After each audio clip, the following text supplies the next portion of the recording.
Aktivitas perbankan lahir di Babilonia yang saat ini menjadi bagian Irak dan Syria. Sekitar tahun 3000 sampai 2000 sebelum Masehi.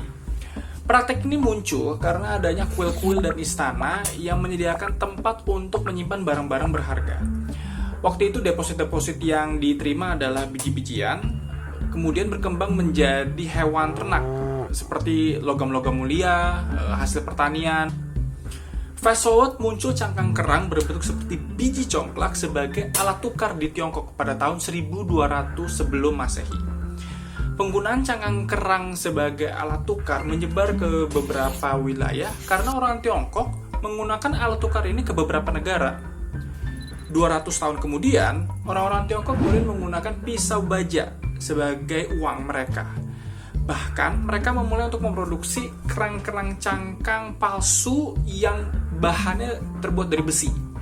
Tapi mereka menyadari bahwa produksinya itu sulit, sehingga mereka kemudian memilih bentuk yang lebih mudah.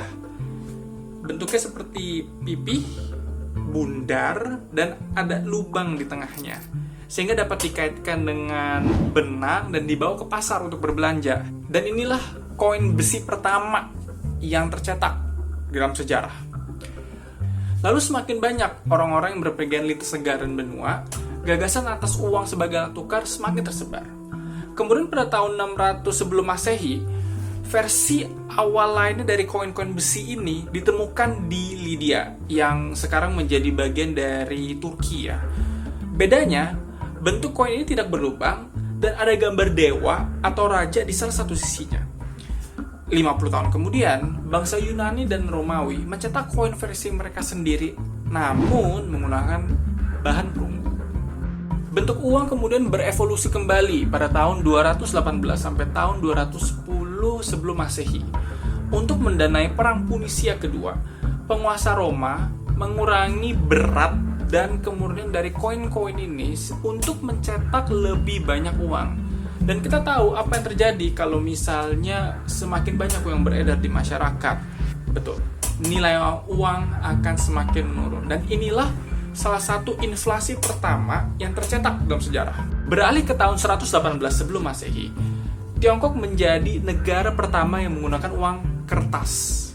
Tapi bentuknya itu masih persegi, sekitar 30 cm, tapi dari bahan kulit rusa putih.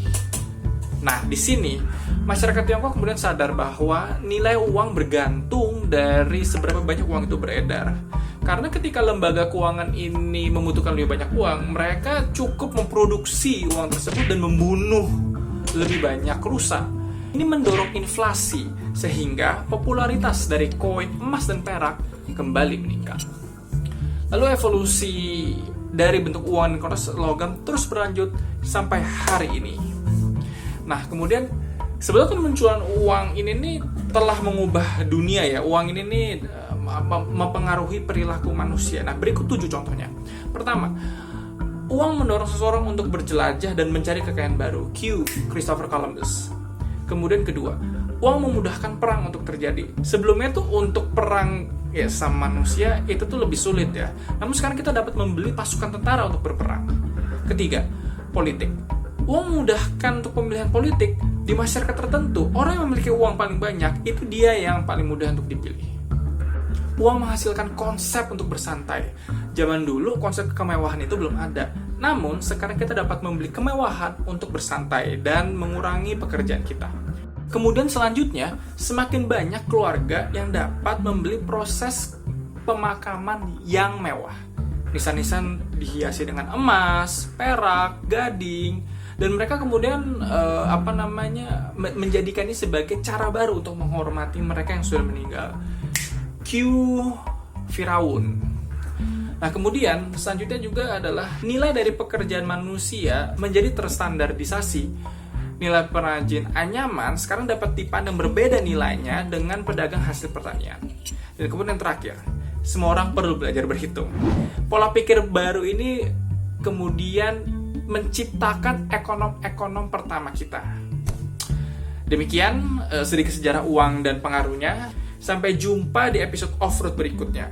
Kalau kamu suka video ini, bagikan ke temanmu dan jangan lupa subscribe dan follow Instagram @idilaju untuk konten menarik lainnya. Sampai jumpa.